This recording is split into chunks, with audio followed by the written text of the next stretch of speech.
salaamaaleykum wa rahmatulah barakaatu mbokk yi maa ngi leen di ziar baax a baax di leen balaax di jégal ci yaaxu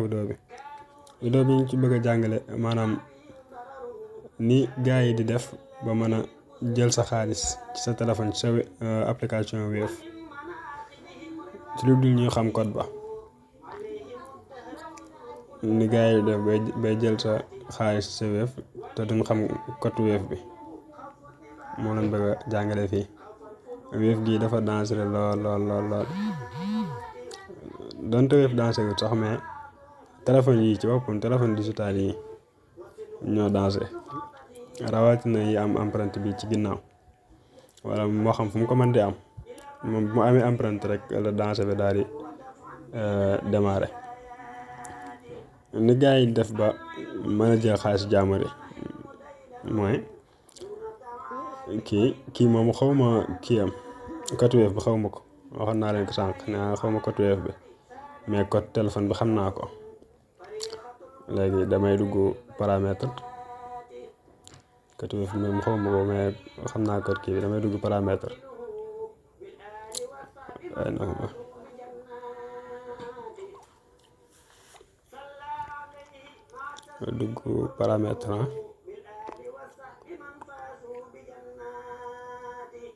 sécurité code téléphone bi xam naa code bi sama yéen nekkul ci code bi fi mu ne du ma ko laal du ma ko modifier du ma ko def dara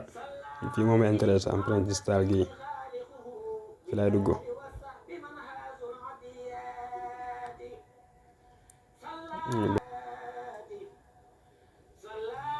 waaw léegi moom benn baaraamam dong la jot a activé te empreinte digitale gi mën naa ajouter lu mat juróomi baaraam maanaam sa fukki baaraam yëpp sax sa fukki baaraam yëpp mën nga ko activé ci empreinte digitale bi nan la mën a nekkee loolu. am na benn fii ma duggaat beneen enregistré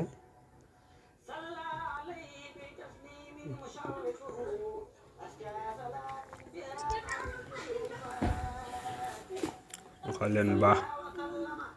sama baaraam bii laay njëkk a activé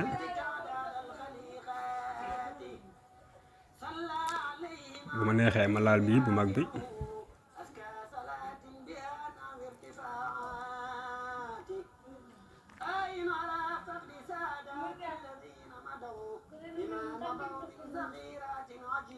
ok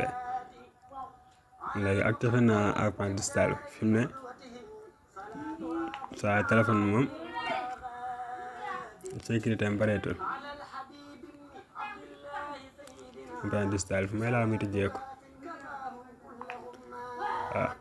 Wave bi kon fi mu ne saa maag moom ñoo ci am ma dugg Wave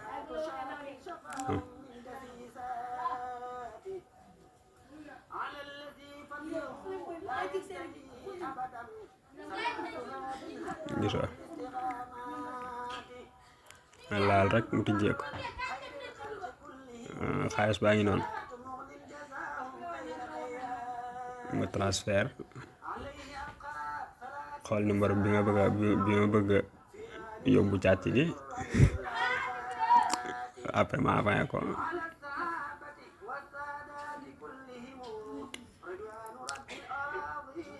fekkee danga bëgg a fay facture tamit lépp lu ma ci bëgg a def rek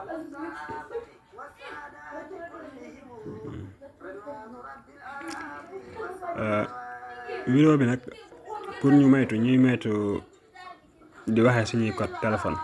moo tax ñu def ko mais c'est pas pour ñuy sàcc daal